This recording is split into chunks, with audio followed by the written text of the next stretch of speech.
We will start wave optics.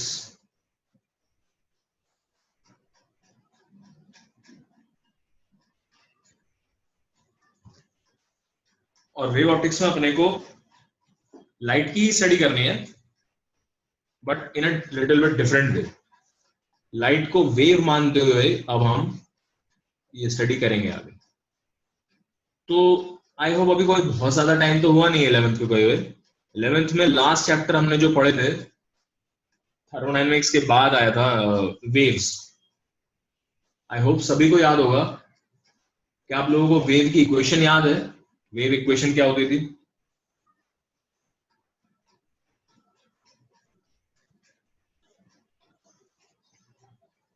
बोलो भाई, wave की इक्वेशन याद है? Yes, sir. Good. In general किसी भी वेव की इक्वेशन हमारी कुछ इस टाइप की होती थी. A sine omega t plus minus जो भी है के एक्स. कौन सी डायरेक्शन में मूव कर रही है वेव? पॉजिटिव. पॉजिटिव क्या? Positive x. X. Correct. Good. Positive x axis में ये मूव कर रही है.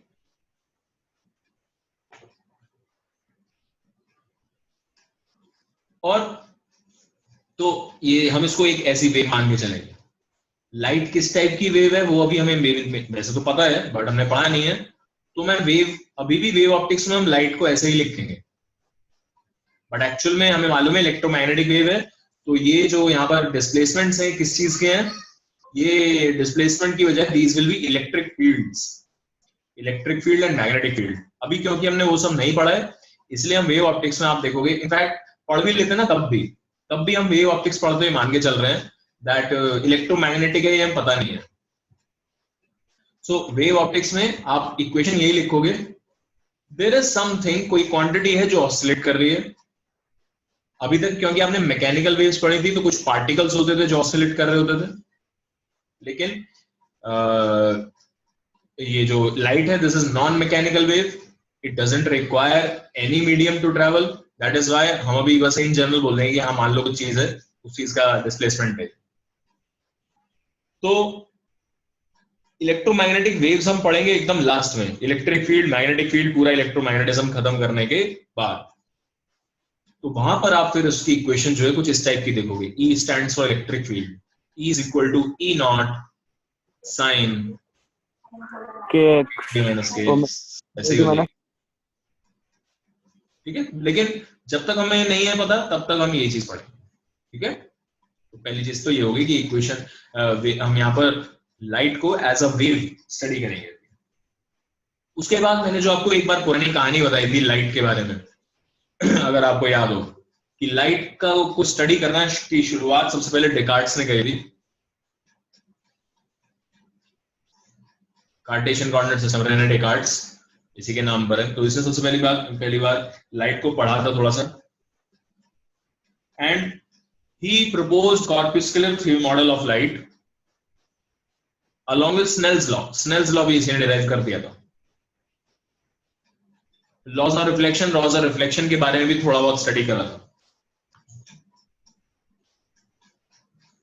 उसी को आगे बढ़ाया था आइजैक न्यूटन ने. न्यूटन ने फिर एक किताब लिखी थी अपनी ऑप्टिक्स, ऐसे करके नाम था किताब का, ऑप्टिक्स. और उसमें ही एक्सप्लेन्ड अ लॉट. इनफैक्ट जितना भी हमने रे ऑप्टिक्स में पढ़ा है ऑलमोस्ट सब कुछ न्यूटन ने इतना सब कुछ पढ़ा, पूरा अपनी किताब में डिस्कस कर दिया था. फिर उसके बाद कुछ लोग अच्छा अभी तक भी लाइट को ये पार्टिकल मान के चल रहे हैं, कॉर्पस्कुलर थ्योरी होती है. उसके बाद देयर वर सम पीपल जैसे कि क्रिश्चियन हाइगन्स.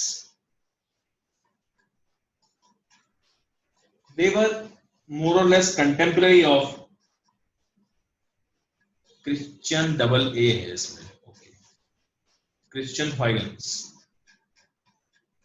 ये कंटेम्पररी थे, मतलब न्यूटन इन सब के टाइम पे ही थे लोग. थोड़ा बहुत मान लो मुश्किल से 20-30 साल का आगे पीछे था, अदरवाइज आगे भी almost contemporary. So they were studying light a little bit differently. They were studying light as a wave, कि अगर मैं लाइट को वेव की तरह मान के चलूं तो क्या होगा। एंड अपने जो ये थ्योरी बना रहे थे उनसे जो ऑब्जर्वेशन आती थी इनकी, कुछ एक्सपेरिमेंट्स और ऑब्जर्वेशन, वो एकदम परफेक्ट आती थी, उनमें कोई प्रॉब्लम नहीं आती थी। स्टिल वेव थ्योरी को बहुत ज्यादा किसी ने नहीं माना, किसी ने ज्यादा स्टडी नहीं करी बहुत ज्यादा उस टाइम पर, बिकॉज न्यूटन ने एक बार जो आपको किताब दे दी ऑप्टिक्स, वो उस टाइम पर सबसे बड़ा माना जाता था Newton. He was supposed to be hot shot in science, very famous.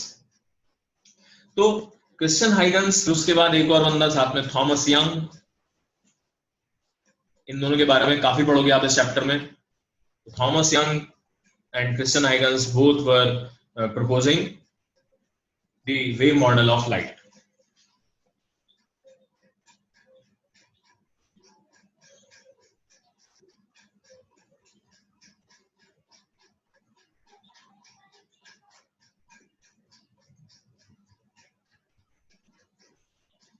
Okay, उसके बाद इसमें क्या आएगा, सबसे पहले आपको जो सीखना है वो इसमें यही सीखना है कि एक्चुअल में हाइगन्स ने जो मॉडल दिया था अपना, वो मॉडल है क्या। इससे पहले आपने रे मॉडल सीख लिया है, जिसमें हम लाइट को एक रे मान के चल देते हैं।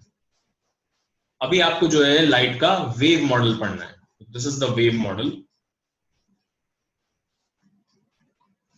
और आप ऑलरेडी रे मॉडल इसका पढ़ चुके हो। सो लाइट को एक्सप्लेन करने के लिए there are different different models, mathematical models होते हैं जिसमें आप लाइट को स्टडी करते हो। अच्छा, एक चीज मैं फिर से याद दिला दूं आपको, मैंने आपको बताया था जब भी हम ऐसे कोई वेव ड्रॉ कर रहे हैं, कोई अगर वेव मूव कर रही है ऐसे, तो अगर कोई आपसे डायरेक्शन ऑफ प्रोपेगेशन पूछेगा कि किस डायरेक्शन में मूव कर रही है वेव, तो वो स्ट्रेट लाइन में जा रही है बेटा, वो it is moving in a straight line. उसका रिप्रेजेंटेशन है ये, nothing is moving along this path, ऐसे ऐसे कोई नहीं जा रहा है। आई होप ये हमने पहले डिस्कस किया था, याद है आप लोगों को? हाँ सर। Yes sir.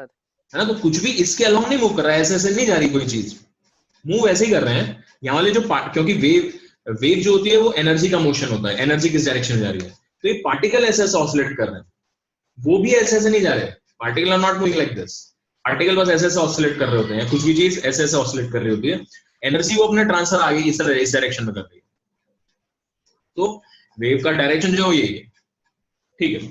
सो ये चैप्टर को शुरू ही हमारा जो होगा, that it will start with the concept of Huygens principal.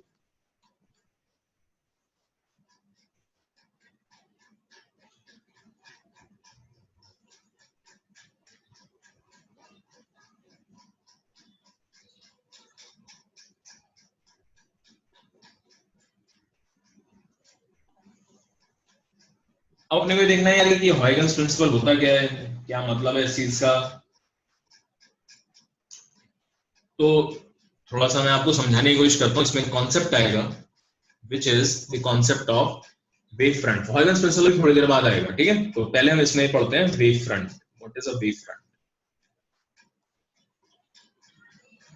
नाम से समझ में आ रहा है, वेव का फ्रंट मतलब इन द सेंस की, मान लीजिए एक सोर्स ऑफ लाइट है, पॉइंट सोर्स, यहाँ से रेज निकलेंगी, लेकिन कोई एक ही डायरेक्शन तो होगी नहीं, चारों तरफ निकलेंगी यहाँ तो पूरा एकदम 3 डायमेंशन में। तो वेव का जो एकदम फ्रंट है, एकदम सामने वाला पार्ट सबसे आगे, उसका शेप कैसा होगा बता सकते हो?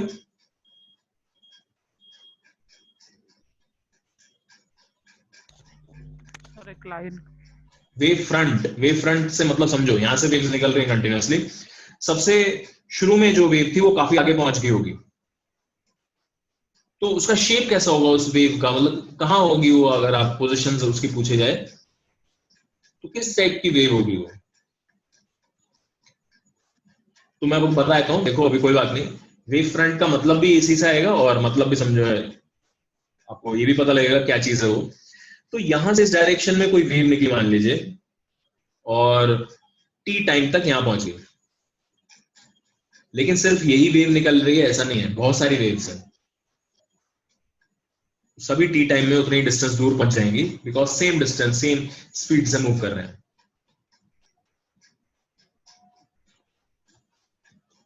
अगर आप इन सभी पॉइंट्स को ज्वाइन कर दोगे जहां पर ये वेव है अभी, तो क्या बन जाएगा,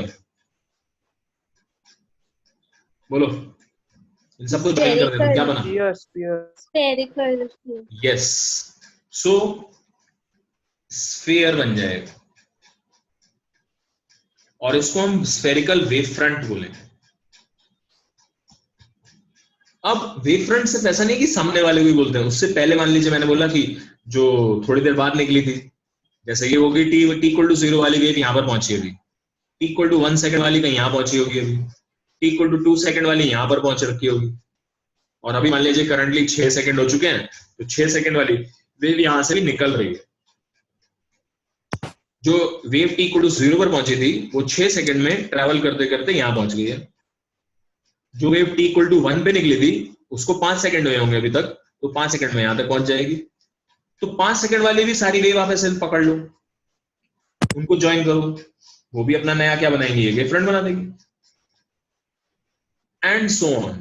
तो सारी जितने भी कलेक्शन ऑफ वेव्स होंगे they will all B spherical. अभी भी मैंने आपको जो है इसका डेफिनेशन नहीं बताया एक्चुअली वेव फ्रंट का, तो मैं वेव फ्रंट का डेफिनेशन पहले लिखता हूं। फॉर्मल डेफिनेशन क्या है इसकी, देखो,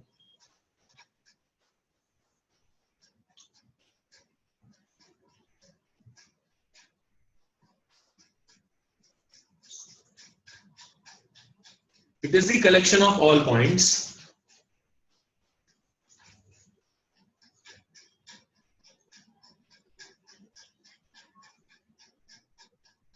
where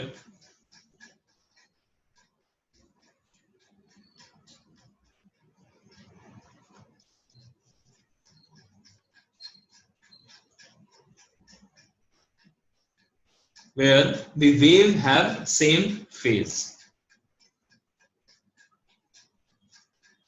तो उन सभी पॉइंट्स का कलेक्शन जो कि सेम फेज में है is called a wave front. Now अब आपको मालूम है कि भाई यहां चलो वेव ऐसे होती है, चलो स्टार्ट, यहां पर मान लीजिए 0 फेज, ये π/2, ये वापस से पाई, ये 3π/2 एंड सो ऑन, ऐसे चलेगा। सो ऐसे और भी बहुत सारे पॉइंट्स होंगे जहां पर फेज π/2 है, क्योंकि तो सिर्फ आप 1 डायमेंशन में देख रहे हो। अगर यहां से मान लीजिए सोर्स है, पॉइंट सोर्स है, यहां से निकली, तो एक वेव इधर भी जाएगी, एक वेव पीछे भी जाएगी, एक वेव इधर भी जाएगी, सब डायरेक्शन में मूव करेंगी वेव। ये वाली बात समझ में आती है सबको? तो आप इन वाले पॉइंट्स को, सभी पॉइंट्स को अगर कनेक्ट कर दोगे तो एक वेव फ्रंट मिल जाएगा। इन वाले पॉइंट्स को कनेक्ट करोगे तो दूसरा वेव फ्रंट मिल जाएगा, इन वाले पॉइंट्स को कनेक्ट करोगे और एक और वेव फ्रंट मिल जाएगा। तो यहां से ये सब वेव जैसे जैसे जा रही थी, तो आपने देखा कि यहां वाली जो वेव है वो इसका यहां पर पाई फेज है मान लो, तो यहां पर पॉइंट लाई करने वाली सभी वेव्स का फेज पाई ही रहा होगा, उसी को हम वेव फ्रंट बोलते हैं।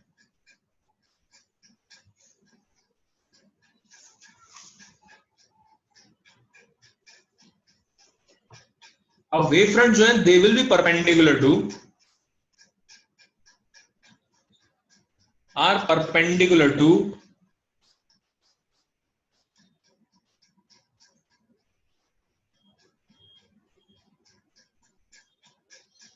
the propagation direction।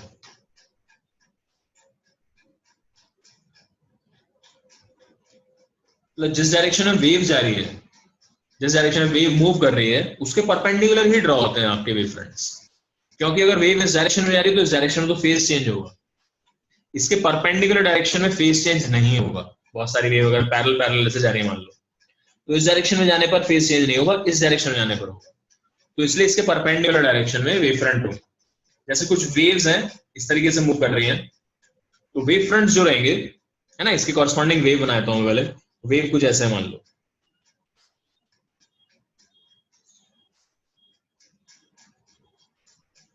तो आप जितने भी ये क्रेस्ट हैं उन सबका एक कलेक्शन ले लो, सबको जोड़ लो, this will become a wave front which will be perpendicular to propagation. Similarly this will become another wave front. ऐसे ही वेव फ्रंट्स आप कितने वेव फ्रंट्स बना सकते हो, उनकी कोई लिमिट नहीं है, लेकिन रिप्रेजेंट करते वक्त ऑब्वियसली आप ऐसे ही कुछ वेव फ्रंट्स दिखाते हो जो काम के होता है। So it will be perpendicular to the direction of propagation, या फिर जिस डायरेक्शन में एनर्जी मूव कर रही है उसके परपेंडिकुलर होंगे। मेरे को ये दोनों ही बातें बताओ, डेफिनेशन और इसकी एक प्रॉपर्टी है मैंने डिस्कस करी है, इसमें कोई प्रॉब्लम है किसी को?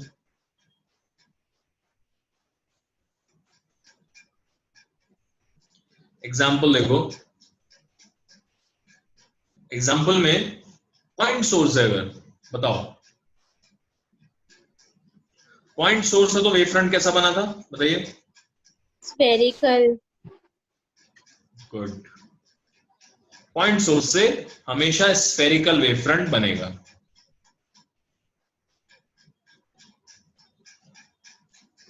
इन 3 डायमेंशन, और सर्कुलर बनेगा इन 2 डायमेंशन। सोच के देखो,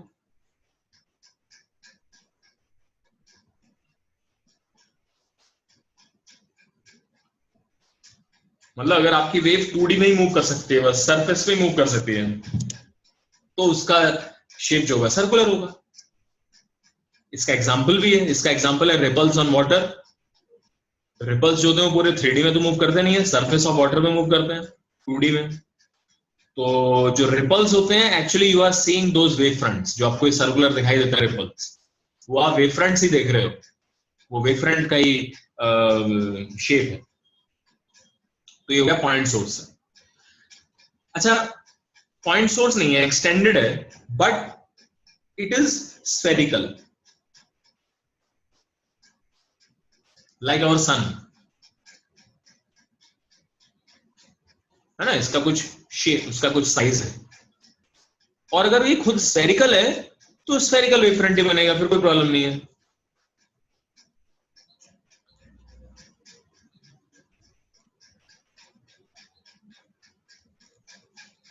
फिर तो स्फेरिकल ही बनेगा अगर मान लो एक्सटेंडेड भी है।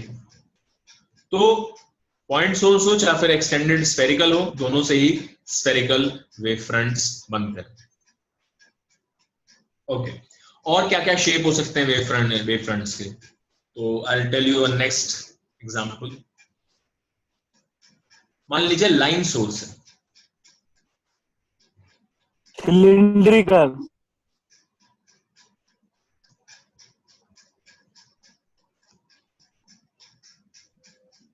बिल्कुल सही है, सिलिंड्रिकल।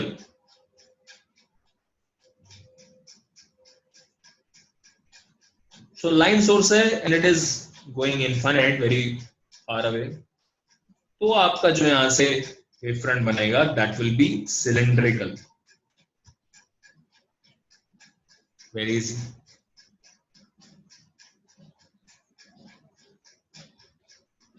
एंड फाइनली आपके पास अगर प्लेन सोर्स है, laminar, वेरी गुड, बहुत ही बढ़िया। तो आपका जो वेव फ्रंट होगा वो खुद एक प्लेन ही होगा, प्लेनर वेव फ्रंट बनेगा।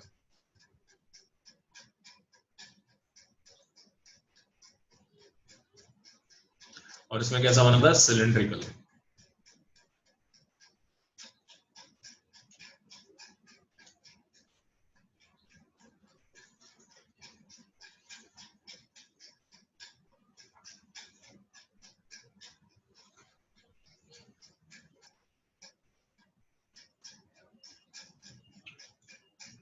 इस टाइप से वेव फ्रंट है।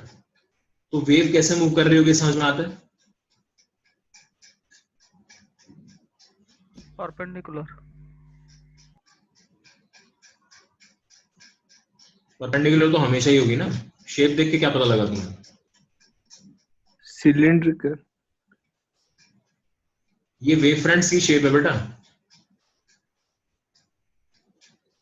और ये प्लेन्स हैं, ऐसे प्लेन है, प्लेनर वेव फ्रंट्स है। तो डायरेक्शन, ये वेव बीम के बारे में या जो भी ये वेव है उसके बारे में क्या बोल सकते हो आप? हाँ, पर्टिकुलरली मैं तुमसे बीम के बारे में जानना चाहता हूँ, ये बीम किस टाइप की होगी? तो ये होगी parallel beam, it will be going in this direction, parallel direction में जाएंगी। ये वेव जो है आपकी ऐसे से मूव कर रही है स्ट्रेट। समझ में आ रहा है ये?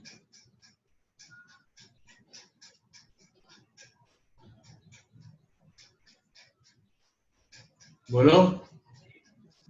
Yes sir. Yes sir. अगर आपने मान लीजिए वेव कुछ ऐसे ड्रॉ करी है और ऐसे मूव कर रही है, इस डायरेक्शन में वेव मूव कर रही है, so this will be a diverging beam.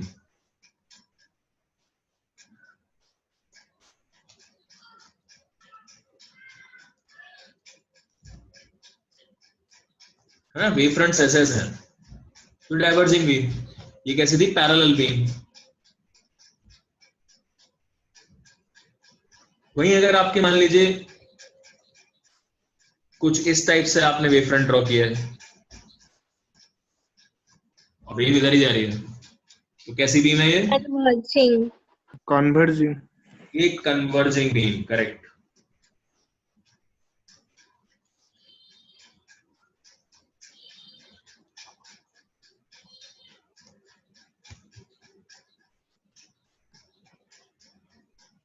अब आपको रिफ्रैक्शन मालूम है, रिफ्लेक्शन मालूम है, लेंस में से पास होने के बाद क्या होता है बीम का ये पता है, प्रिज्म कैसे बिहेव करता है लाइट के साथ, सब पता है अब आपको। अब मैं यहाँ पर कुछ चीजें ड्रॉ करूंगा, आप मुझे बताएंगे कि कौन सा फिनोमेना हुआ होगा सच दैट वेव फ्रंट्स में ऐसा चेंज आया। तो वो एग्जांपल देखो, समझने की कोशिश करना।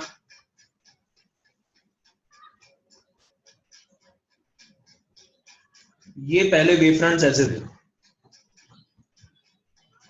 समथिंग हैपेंड हियर और वेव फ्रंट्स ऐसे हो गए। क्या पॉसिबिलिटी है? रिफ्रैक्शन। रिफ्लेक्शन। Reflection. क्या हुआ होगा? Reflection. Reflection, correct. रिफ्लेक्शन में हो सकता है बिल्कुल ऐसा, isn't it? सो रिफ्लेक्शन हुआ होगा। रिफ्लेक्शन आप इसमें बिल्कुल अच्छे से सेट करा सकते हो, रिफ्लेक्शन, नो डाउट। उसके और देखो, बीम ऑफ लाइट ऐसे आ रही थी और फिर ऐसे जाने लगी। The refraction. Reflection. Yes, refraction, सही है, बिल्कुल गुड। ये रिफ्रैक्शन है।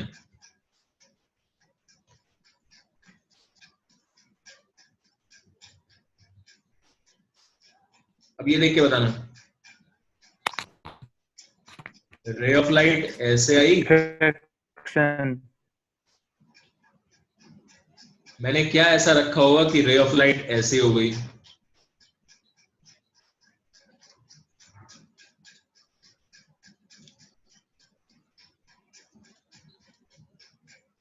Glass slab. Excellent. Glass slab parallel shift कर देता है, डायरेक्शन चेंज नहीं करता रहेगी, ध्यान रखना, direction is not changed, only shifting happens. तो ये रे भी इधर जा रही है, ये वाली रे भी नो इधर, प्रिज्म। Not prism.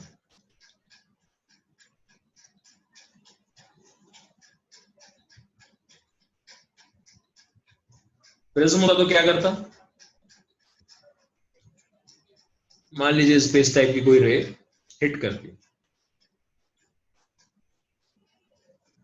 तो यहां से ऐसे निकलता है।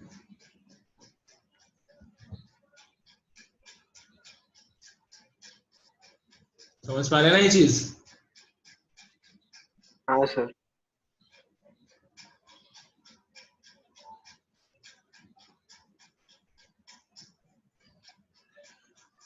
ठीक है, तो आपको अच्छा ये बताओ,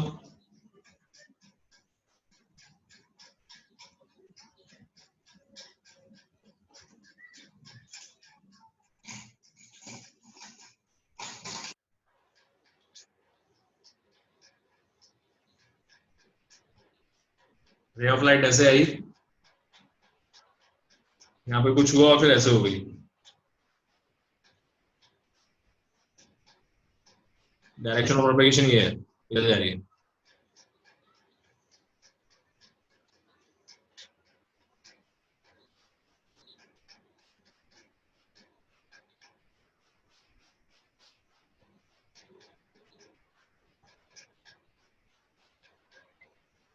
यार लिख नहीं रहा समझ।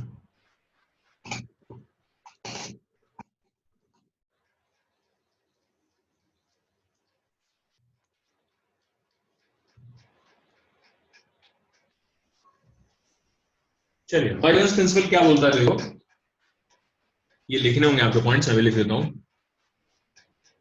Each point on a wave front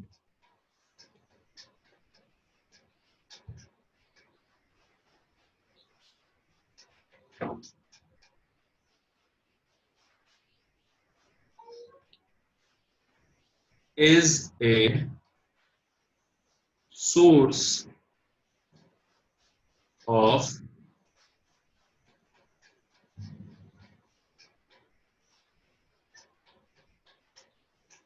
a secondary wave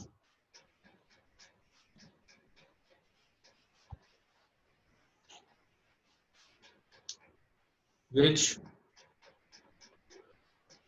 give rise to secondary wave fronts.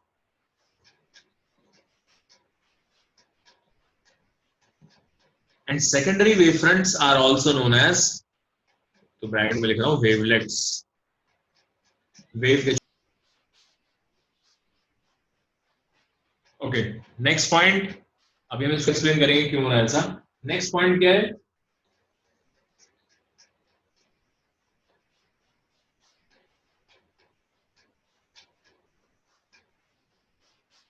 these secondary wave fronts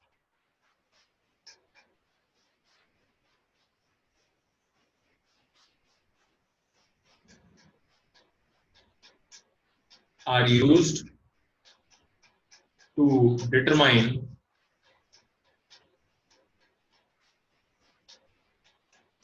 the next primary wave front.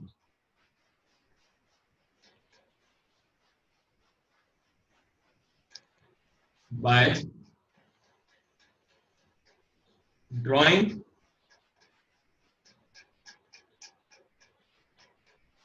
the common tangents curve to secondary wave fronts.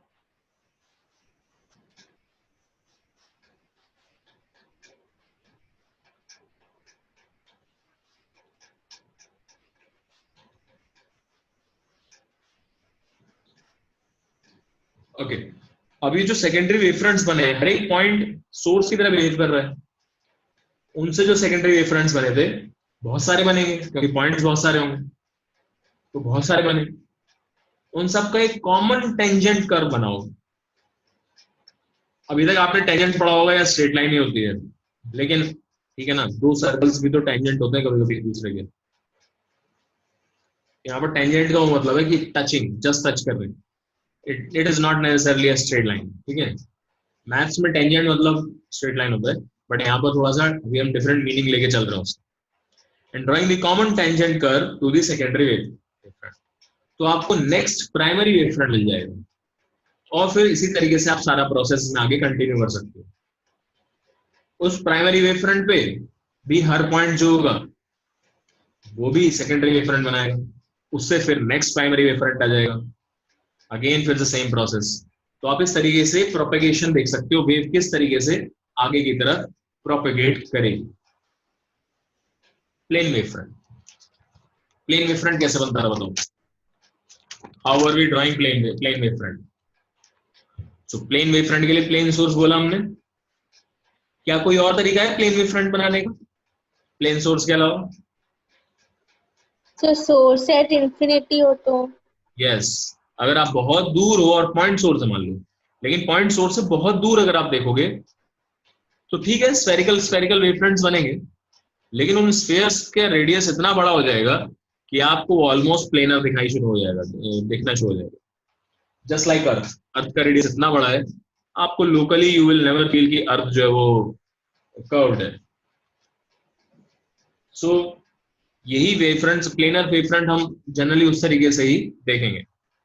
सो चलो ले लेते हैं कोई कि हाँ ऊपर की तरफ भी होगा कुछ।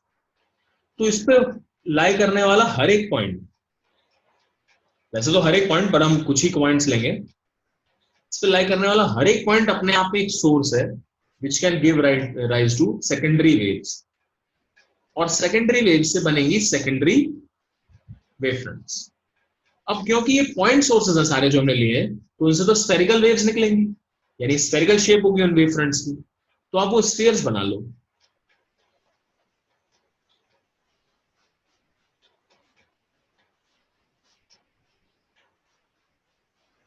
सारे के सारे स्फीयर्स बना लो, और फिर इन स्फीयर्स का, अच्छा ये स्फीयर जो सभी सेम, आपने ये सारे के सारे वेव्स इतने ही देर में बनाए हैं या फिर इससे भी कम है इनफैक्ट, ठीक है, तो इन सबका साइज सेम होगा, सबका रेडियस सेम होगा। अब इनकी अगर कॉमन टेंजेंट बनाने की कोशिश करोगे तो वो बनाओ अच्छे से फ्री हैंड से, साइज सबका सेम है ध्यान रखना, तो ये स्ट्रेट लाइन ही बनेगा ऐसे, इसी के पैरेलल बनेगा। So these were your secondary, ये सब सेकेंडरी हैं, और इनका जो कॉमन टेंजेंट आया वो नेक्स्ट प्राइमरी बनेगा, प्राइमरी वेवफ्रंट। ये समझ पा रहे हो बेटा, कौन सेकेंडरी कौन प्राइमरी? ठीक है, इनका कॉमन टेंजेंट बनाने की कोशिश करनी है। अच्छा, ये 2 डायमेंशन में आपको लग रहा होगा ये सर्कल हो गया, लाइन बन गई, लेकिन 3 डायमेंशन में सोचो, ये पूरा स्फीयर है, ये सारे स्फीयर है, तो ये पूरा प्लेन बनेगा ऐसे, उनका कॉमन टेंजेंट, जो कॉमन प्लेन जो सबको टच कर रहा होगा। उसके बाद मान लीजिए कोई सर्कुलर वेव फ्रंट ही है मान लो, या स्फेरिकल वेव फ्रंट है, स्फेरिकल मान लो wave front, spherical wave front पर मैंने क्या काम करा है,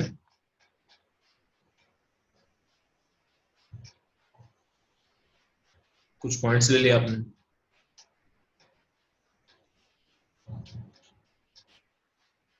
इस पर ऐसे करके कुछ हमने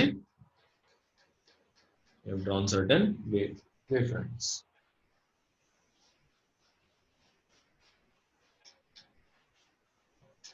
इनका अगर कॉमन ढूंढोगे ना तो यही आएगा, ऐसा ही आएगा, सर्कुलर या फिर स्फेरिकली बोलूंगा 3 डायमेंशन में, तो आपको ऐसे ही चारों तरफ ये मिल जाएगा next primary wave, and that's it. यही आपका सिंपल हाइगन्स प्रिंसिपल, कि हर एक पॉइंट को you will treat it as a source. अभी इसमें प्रॉब्लम है, ये कंप्लीट नहीं है, there are certain problems, I hope किसी ना किसी के दिमाग में आएंगी आपकी प्रॉब्लम क्या है। मैकेनिकल वेव्स में क्या हुआ था अगर आपको याद हो, मैकेनिकल वेव्स, चलो जैसे रिपल्स ऑन वाटर ही ले लो, ये मान लीजिए पानी का सरफेस है, आपने ये पत्थर डाला, अल्टीमेटली पत्थर क्या करता है, यहां वाला जो वाटर मॉलिक्यूल्स हैं उनको नीचे की तरफ प्रेस करता है इनिशियली, और फिर थोड़ी देर बाद क्या होगा, यहाँ वाले वाटर मॉलिक्यूल्स ऑसिलेट करने शुरू कर देंगे ऐसे ऊपर नीचे। अब ये वाले मॉलिक्यूल बराबर वाले मॉलिक्यूल के साथ इंटरेक्ट करते हैं, उनको भी अपने जैसा ये मोशन दे देंगे, उनको भी अपनी एनर्जी ट्रांसफर कर देंगे, तो वो भी मूव करना शुरू कर देगा। फिर नेक्स्ट वाला जो मॉलिक्यूल होगा वो भी ऑसिलेट करना शुरू कर देगा। अल्टीमेटली इस वाले पार्टिकल के लिए सोर्स कौन था, इस वाले पार्टिकल के लिए तो यही सोर्स था ना, जिसने मूव करना शुरू किया इसीलिए तो ये मूव हुआ। तो यहां पर आपने पत्थर डाला था नो डाउट, तो अल्टीमेट सोर्स यही है, इसी के अराउंड ऐसे रिपल्स बनेंगे, बट ये वाले वाटर मॉलिक्यूल ऑसिलेट कर रहे हैं जस्ट लाइक दिस, ये मे बी कुछ ज्यादा ऑसिलेट कर रहा होगा, ये थोड़े से कम कर रहे हैं, बट यहां से आगे जो एनर्जी जा रही है वो इसी के थ्रू जा रही है, तो यहाँ वाले पार्टिकल को एनर्जी तो यही पॉइंट्स दे रहे हैं, उनके लिए ये सोर्स है एक तरीके से। तो वाटर मॉलिक्यूल या फिर साउंड का एग्जांपल ले लो, साउंड में भी यही था, यहाँ सोर्स है, कोई भी सोर्स ऑफ साउंड जो होगा वो ऑसिलेट ही करता है। आप जब मैं बोल रहा हूँ इतना जो बोल रहा हूँ ये जो भी, तो जो मेरे गले में लैरिंग्स है वो ऑसिलेट कर रही है, उससे आवाज निकल रही है। आपको कंप्यूटर के थ्रू समहाउ पहुंच गई होगी आवाज, लेकिन आपको भी स्पीकर से सुनाई दे रही है आवाज, उसमें भी एक छोटा सा मेम्ब्रेन होता है, ये मेम्ब्रेन आपको ऊपर से दिख रहा होगा, शाइन सिल्वर कलर का ऐसा होता है, किसी किसी में दिखता है किसी में नहीं दिखता, वो ऑसिलेट करता है, वो ऑसिलेट करता है तो आपको आवाज पहुंच रही है। अब ये ऑसिलेट करके करता क्या है, ये अपने सराउंडिंग वाली एयर को ऑसिलेट कराना शुरू कर देता है आगे पीछे, ये वाले एयर मॉलिक्यूल अपने नेक्स्ट एडजेसेंट एयर मॉलिक्यूल्स को ऑसिलेट कराना शुरू कर देते हैं। तो ये लॉन्गिट्यूडनल वेव है, इसलिए ये इसी डायरेक्शन में ऑसिलेट करती है और इसी डायरेक्शन में ये एनर्जी आगे चलती रहती है। तो यहाँ पर भी यही काम हुआ। अगर मैं इस पर्टिकुलर मॉलिक्यूल की बात करूं, उसके लिए तो यही सोर्स है ना, इसी ने एनर्जी दी है इसको। तो यहीं से इसका जो है आप बोल सकते हो इन्फ्लुएंस हुआ इसी चीज से। और उन्होंने बोला कि वेव, लाइट को भी अगर मैं वेव मॉडल की तरह पढ़ रहा हूं, तो उसमें भी एक मैकेनिकल वाला ही मॉडल लगा दो, ऑलरेडी स्टडीड, जैसे कि रिफ्लेक्शन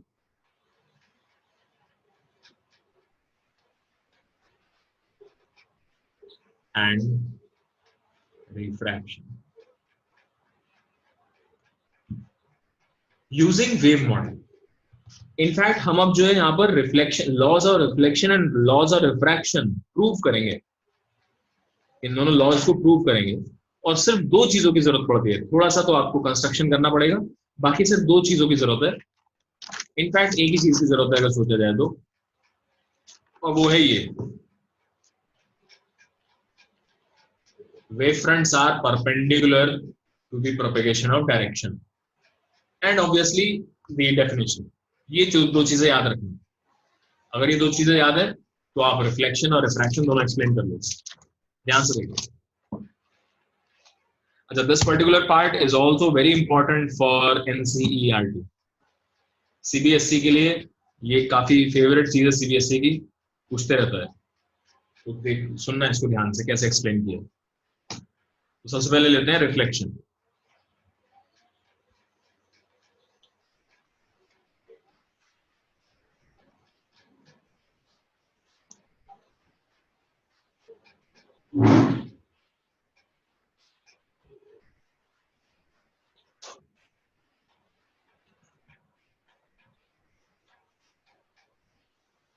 तो मान लीजिए यहां पर आपके पास एक रिफ्लेक्टिंग सरफेस है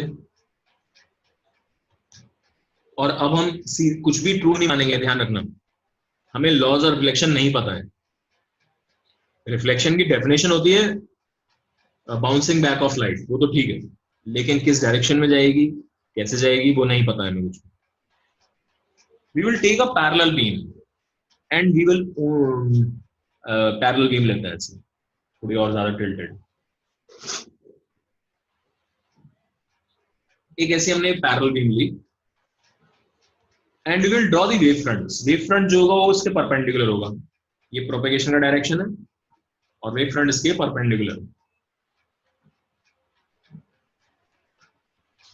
अब ये वेव टकरा के, बीम टकरा के थोड़ा सा इधर कहीं जाएगी, हमें नहीं पता एग्जैक्ट किस डायरेक्शन में जाएगी, वही डायरेक्शन हम निकालना चाहते हैं। तो देखो कैसे करते हैं इसको। ध्यान दो, ये एक वेव फ्रंट है, दैट मीन्स ये वाला पॉइंट और ये वाला पॉइंट सेम फेज में है। अगर आपने सारे कलेक्शन पकड़ लिए, सारे पॉइंट्स ले लिए जो सेम फेज में है, it will make a wave front. और फिर मुझे अगर डायरेक्शन निकालनी है कि किस डायरेक्शन में वेव मूव कर रही होगी, तो मैं उसके परपेंडिकुलर डायरेक्शन बना लूंगा। इस तरीके से मुझे डायरेक्शन पता लगती है और इसी तरीके से यहां पर निकालेंगे अभी। अब ध्यान से देखना क्या करना है। ये पॉइंट मान लीजिए ए बी है, चलते चलते चलते चलते ये वाला पॉइंट यहां पहुंच गया, तो पहले ए पहुंचेगा, ए पहुंचेगा यहां पर। So let's call this point A, और इसके कॉरेस्पॉन्डिंग बी पॉइंट अभी टकराया नहीं होगा, बी पॉइंट अभी भी यहीं होगा। तो ठीक है, यहां तक तो कोई प्रॉब्लम नहीं। अभी बी को पहुंचने में, यहां तक पहुंचने में और कितना टाइम लगेगा? स्पीड ऑफ लाइट वो सब तुम जानते हो, स्पीड ऑफ लाइट को हम सी से रिप्रेजेंट करते हैं। तो मान लीजिए बी को यहां से यहां तक पहुंचने में डेल्टा टी टाइम लग रहा है। डेल्टा टी टाइम में यहां से यहां तक पहुंच गई, तो ये वाली जो लेंथ है ना बेटा, ये वाली length, this length will be C into delta T. अगर मैंने ये लेंथ को सी इंटू डेल्टा टी बोल दिया, दैट मीन्स लाइट को यहां से यहां तक पहुंचने में डेल्टा टी टाइम लगेगा। मेरे को ये बताओ कि क्या आपको ये वाली बात क्लियर है सबको? Yes sir. Yes sir. Okay, ठीक। अब क्या होगा, ए जब यहां पर ऑलरेडी टकरा चुका है, इसने तो ऑलरेडी रिफ्लेक्ट होकर मूव करना शुरू कर दिया होगा, लेकिन बी अभी तक टकराया नहीं है यहाँ पे, इसको भी डेल्टा टी टाइम और चाहिए यहाँ तक पहुंचने के लिए। अब उतने डेल्टा टी टाइम के लिए ए वाली जो वेव है वो टकरा के चल चुकी है ऑलरेडी, और उसके पास अभी भी डेल्टा टी टाइम है। जितनी देर में बी यहां टकराएगा उतनी देर में ए थोड़ी देर अभी चलता रहेगा, मूव करेगा। अब प्रॉब्लम ये है कि we don't know the laws of reflection, हमें नहीं पता टकराने के बाद कहां जाएगी। करेक्ट, हमें नहीं पता है टकराने के बाद कहां जाएगी। तो हम ये मान लेते हैं किसी भी डायरेक्शन में जा सकती है, लेकिन c into delta t distance ही मूव करेगी। फिर से सुन लो क्या बोल रहा हूं मैं जानना चाहता हूं जितनी देर में b यहां से यहां पहुंचा, a कहां पहुंच जाएगा टकराने के बाद। तो डायरेक्शन नहीं पता हमें किधर पहुंचेगा, but it will B c into delta t distance away from this point. तो देखो क्या होगा, क्या करते हैं इसमें। लेट अस से मैंने बोला कि ये b, ये आपका b जो है यहां से यहां तक पहुंच गया, और यहां पहुंचते ही इसका नाम हो गया b डैश। मैं जानना चाहता हूं a डैश कहां होगा। a डैश इंपॉर्टेंट क्यों है ये भी समझ लो, बिकॉज a और b दोनों एक ही वेव फ्रंट का पार्ट थे, एक ही वेव फ्रंट का पार्ट थे, यानी सेम फेज में थे। अगर मुझे इसका अच्छा यानी b का पार्टनर a है, a का पार्टनर b है, तो b डैश तो मुझे पता है कहां पर है, इसका पार्टनर a डैश बनेगा। अगर मुझे समहाउ a डैश पता लग गया, सपोज पता लग गया मुझे a डैश यहां पर है, मान लो अभी पता नहीं है वो बाद में देखेंगे, a डैश पता लग गया यहां पर, तो मुझे बस क्या करना है, मुझे तो मालूम है ना ये दोनों सेम फेज में है, सेम फेज में यानी कि वेव फ्रंट ऐसा हो गया है, and if this is the wave front, wave ऐसे जा रही होगी इसके परपेंडिकुलर, ये पता लग जाएगा। तो हम ये इसीलिए हम we are interested in finding कि a डैश कहां होगा। तो ठीक है, पकड़ लो ये रेडियस पकड़ लो, और इसको सेंटर मानते हुए एक सर्कल ड्रॉ कर लो, आर्क मान लो ऐसे।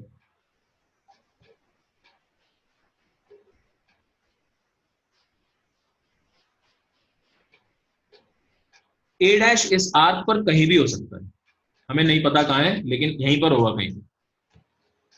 यहां तक मुझे सब लोग बताएंगे, ये समझ में आ रहा है क्या सबको?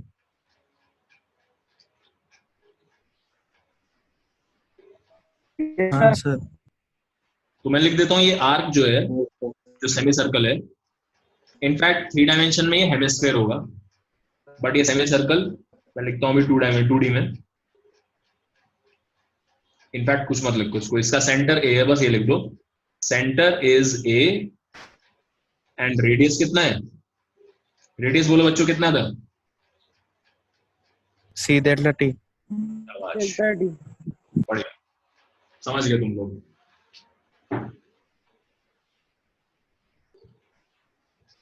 अब असली कहानी शुरू होती है। अब मुझे पता करना है यार ए डैश होगा कहां पर। जहां पर भी ए डैश अगर मुझे एक बार दिख गया ना यहाँ पे, तो मुझे बस बी डैश को उससे कनेक्ट करना है और उस डायरेक्शन में प्रोपेगेशन होगा। अच्छा एक चीज और बताओ, अगर ए डैश यहां पर है सपोज, तो इसका मतलब ए यहां से यहां पहुंचा है, विच मीन्स ये डायरेक्शन ऑफ प्रोपेगेशन है कि नहीं? बोलो बेटा, ये समझ में आता है? अगर ए डैश यहां पर है सपोज, तो यानी कि ये direction of propagation, A dash यहां पर है तो ये डायरेक्शन ऑफ प्रोपेगेशन है आफ्टर रिफ्लेक्शन। अगर ए डैश यहां पर है तो ये डायरेक्शन ऑफ प्रोपेगेशन है।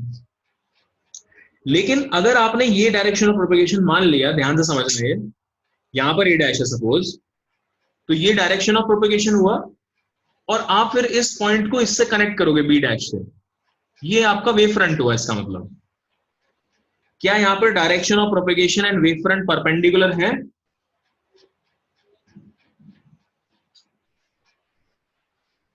बोलो, पूछ रहा हूं मैं। No sir. No sir. कहां परपेंडिकुलर? ये तुम्हें परपेंडिकुलर दिखाई दे रहा है ये एंगल? बेटा ये डायरेक्शन ऑफ प्रोपेगेशन बनी क्योंकि ए जो है यहां पहुंच गया, और वेव फ्रंट भी कैसे बनेगा? इन दोनों को ज्वाइन करके बनेगा। क्या ये वाली डायरेक्शन और ये वाली डायरेक्शन परपेंडिकुलर है? No sir. नहीं नहीं है। ये कहां कहां से परपेंडिकुलर दिख रहा है तुम्हें? बिल्कुल भी नहीं होगा परपेंडिकुलर। अब आपको बस ये सोचना है कि समहाउ ए डैश एक ऐसा पॉइंट हो कि direction of propagation and wave front यानी कि बी डैश से उस पॉइंट को ज्वाइन करो, वो परपेंडिकुलर हो जाए। तो उसका एक ही तरीका है, इस वाले पॉइंट से इस सर्कल पे टेंजेंट टेंजेंट। ड्रॉ करेंगे। Good, very good. Draw the tangent. समझ आया? और जहां टेंजेंट इस पे बनेगी वो पॉइंट होगा ए डैश। और अब आप जब इसको ये डायरेक्शन ऑफ प्रोपेगेशन बोलोगे, and if this is the direction of propagation, और ये आपका क्या है, वेव फ्रंट है, 100% दे विल बी परपेंडिकुलर। अभी मैं दोबारा डायग्राम बनाऊंगा इसका, डोंट वरी, ये सब समझाने के लिए। तो ये होगा आपका परपेंडिकुलर, और अगर ये परपेंडिकुलर है तो आपका काम खत्म हो गया, आपको डायरेक्शन ऑफ प्रोपेगेशन मिल गई। ये जा रहा है इधर, तो ये भी इसके पैरेलली ऐसे मूव करेगा, और ये रिफ्लेक्शन हो गया। तो बेटा ये तो है प्रोसेस। अभी इसको ड्रॉ करो मत करो, लेकिन जो मैं नेक्स्ट डायग्राम बना रहा हूं वो देख लो फटाफट, फिर मैं आपको टाइम दे दूंगा इसको ड्रॉ कर लेने। तुम्हारे पास ये सिचुएशन थी, ऐसे रे आई,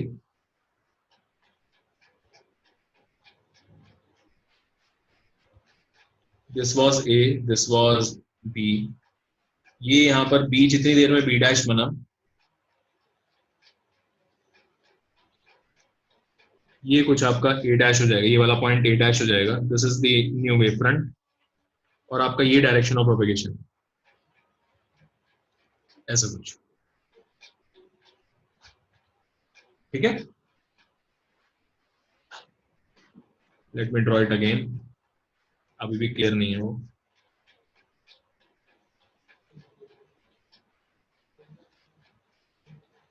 this is A, this is B,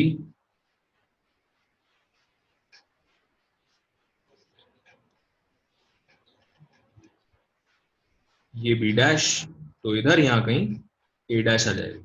तो आपको पता है ये वाला डिस्टेंस और ये वाला डिस्टेंस बराबर है, आपको पता है 90 है, और आपको पता है ये भी 90 है, ये सारी चीजें आपको मालूम है।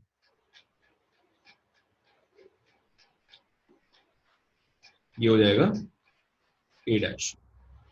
अब दो ट्रायंगल देखिए, एक ट्रायंगल है ए बी बी डैश, और दूसरा ट्रायंगल है A dash B dash, A B dash and A dash B dash. ये कॉन्ग्रुएंट होंगे? Are these two triangle congruent? yes sir. Yes sir. क्या लॉजिक? सर आरएचएस, तो same distance travel करेंगे तो road. RHS congruency. R हाँ। S, okay ठीक है, 90 हो गया, कॉमन साइड हो गई, और ये वाला लेंथ और ये वाला लेंथ बराबर हो गया, है ना? ठीक है, ये वाला लेंथ और ये वाला लेंथ Yes, इक्वल sir, हो गया। Yes, congruent. अगर ये कॉन्ग्रुएंट है तो यार ठीक है ना, ये वाला एंगल नहीं, ये वाला नहीं, ये वाला एंगल इधर,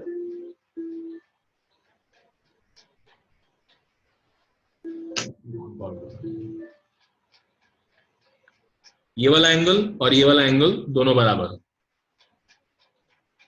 अगर ये वाला एंगल दोनों बराबर है तो यहां पर नॉर्मल बना लो फिर, and you have to prove कि ये एंगल आई है, अगर मतलब ये एंगल तो आई होता ही है और ये एंगल आर होता है, you have to prove I is equal to R. तो मैंने आपको सारी चीजें दे दी हैं, अब आई वांट कि ये काम आप खुद से करो। अब कॉन्ग्रुएंट आ गए तो अपने आप ही एंगल बराबर आ जाएंगे।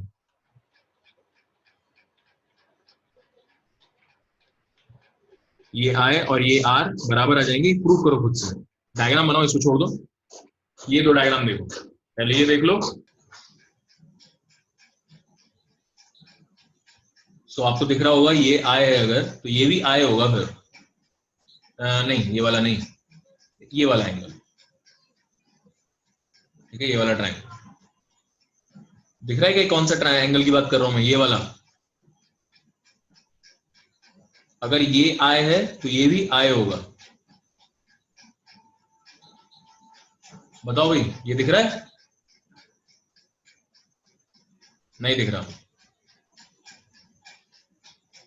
सिर्फ इंसिडेंट देखो, सिर्फ इंसिडेंट रे देख रहे हैं, तो ये परपेंडिकुलर है इसके, और मैंने एक नॉर्मल बनाया जो ऑब्वियसली इसके परपेंडिकुलर है। तो अगर यहां से एंगल आई पर है तो ये एंगल 90 माइनस आई होगा।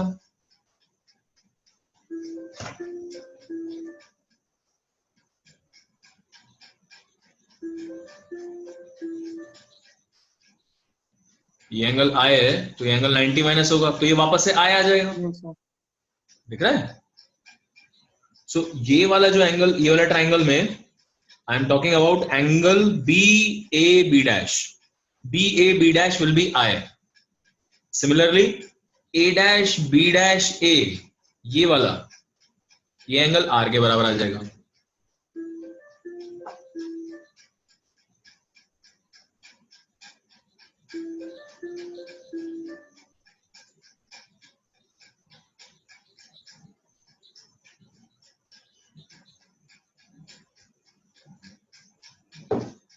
हो गया ये?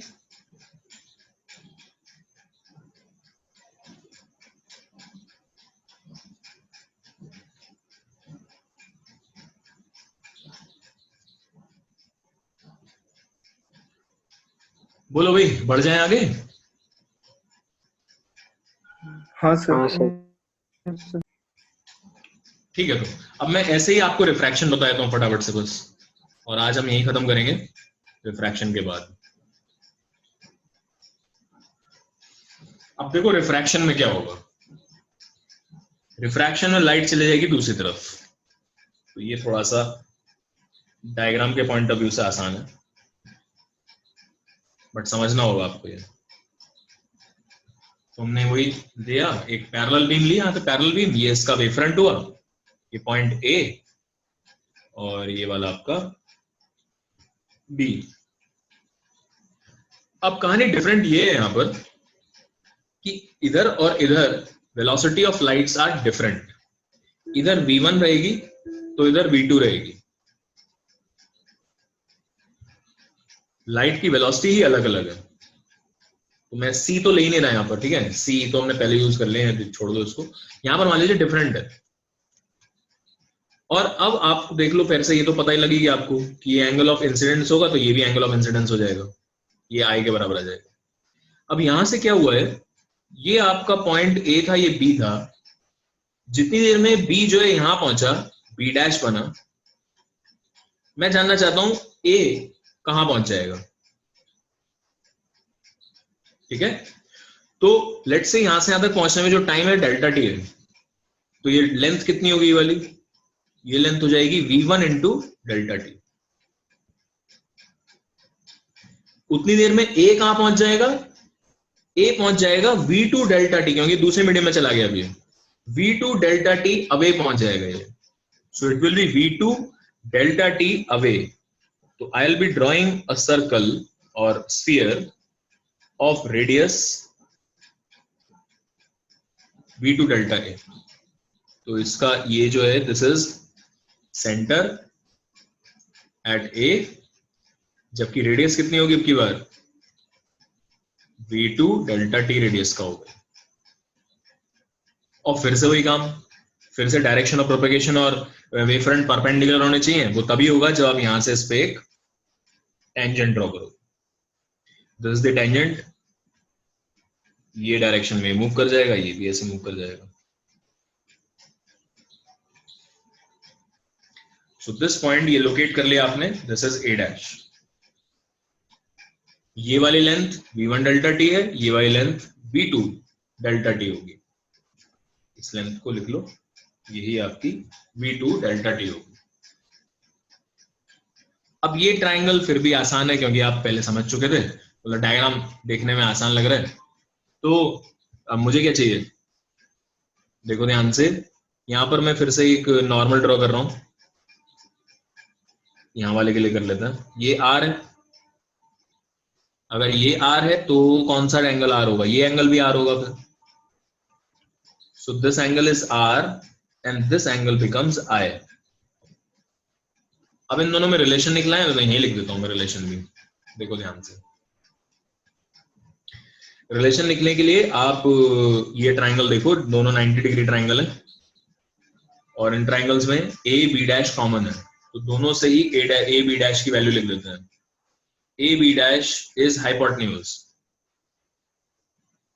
सो हाइपोटेन्यूज इक्वल टू ये वाला लेंथ और ये वाला एंगल। ये वाला लेंथ हमारा नोन है और ये एंगल के टर्म्स में बात करनी है, तो ये perpendicular upon t by sin r, v2 t by sin r। बहुत सही, v2 delta t bye sine r होगा इस वाले ट्राइंगल से, एंड ऊपर वाले ट्राइंगल से ए बी डैश कितना होगा, same v1 delta t by sine i होगा। ठीक है, थोड़ा सा लगा लो, ये साइन i का value this divided by this आएगा, तो इसका वैल्यू हो जाएगा ये वाला लेंथ डिवाइडेड बाय, ठीक है, थोड़ा सा अच्छे से करना है इसको, मतलब ए बी डैश को v2 डेल्टा t ऐसे लिखने की बजाय पहले परपेंडिकुलर अपॉन बेस वैसे करके साइन वाइन लगा लेना, इजी है, कोई बहुत बड़ी बात नहीं। जब आप इन दोनों को इक्वेट करते हो लेकिन, तो आपका एक बहुत बढ़िया रिजल्ट जाना पहचाना आ जाता है, sine i by sine r equal to, बोलो क्या आएगा, v1 by v2। v1 bye v2। और अगर आपको याद है शुरू में जब हमने रिफ्रैक्शन स्टार्ट किया था, रिफ्रैक्शन थ्रू प्लेन सरफेस, तो स्नेल्स लॉ डिराइव किया था, so that gives that is your Snell's law. Wave optics Huygens principle से स्नेल्स लॉ का डेरिवेशन एकदम फंडामेंटली हमने, अगर रे ऑफ लाइट डेंसर से रेयर जा रही होती, मान लो,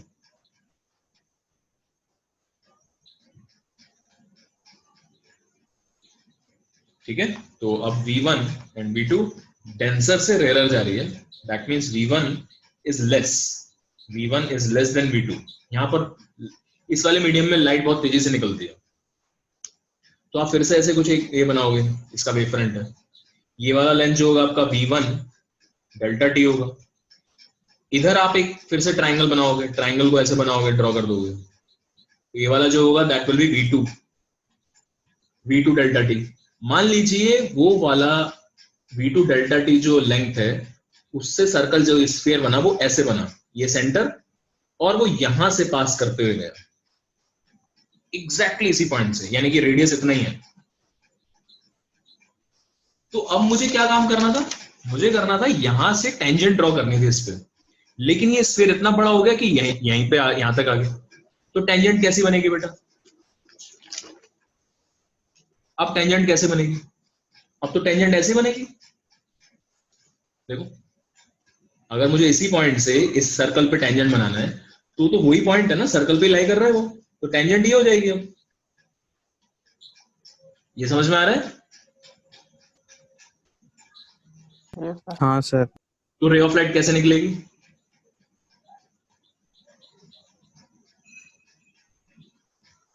डायरेक्शन ऑफ प्रोपेगेशन सरफेस को ग्रेज करते हुए चली जाएगी, गुड, ऐसे चली जाएगी। तो ये वो क्रिटिकल एंगल वन वाला सिचुएशन आ गया कि, है ना, when light moves from denser to rarer, तो समटाइम्स ऐसे एंगल पे आ सकता है कि एकदम ग्रेजिंग रिफ्रैक्शन हो जाएगा, ग्रेजिंग एंगल पे चली जाएगी 90 पे। और अगर आपने और ज्यादा इसमें और टिल्ट कराया, तो ये वाला जो सर्कल है ना, ये और बड़ा हो जाता है, और फिर सिचुएशन बनने लगती है कुछ ऐसी, यहां से आप बनाओगे सर्कल तो ये कुछ ऐसे बन जाएगा। अब इस पॉइंट से यहां पर टेंजेंट बनाना इम्पॉसिबल है, तो यानी क्या होगा, टोटल इनर रिफ्लेक्शन, रिफ्रैक्शन होगा ही नहीं। फिर ये काम इसमें नहीं हो सकता था, इस वाले केस में नहीं हो सकता, when this is greater and this is less, यानी कि रेयरर टू डेंसर अगर जा रही है, तो इस लेंथ से छोटा ही आएगा ना, ये इस वाली लेंथ से छोटा आएगा, तो इससे तो होगा ही 100% छोटा। जब इस वाली लेंथ से छोटा है, तो इस वाली लेंथ से तो 100% छोटा होगा ये वाला इस यहाँ का रेडियस v1t इज लार्जर। और ये आप ट्राइंगल में देखो, इस वाले ट्राइंगल में ये हाइपोटेन्यूज है, ये परपेंडिकुलर है, तो ये वाला लेंथ जो है इससे भी लार्जर है हमेशा, तो 100% इससे लार्जर होगा, तो इसमें कभी नहीं हो सकता, इसमें TIR नहीं मिलेगा आपको। TIR होने के चांसेस असीमित है। तो ये वाला लेंथ इससे तो छोटा है, लेकिन V2 डेल्टा T से भी छोटा है। तो V2 delta T sometimes can become equal to this and even greater than this।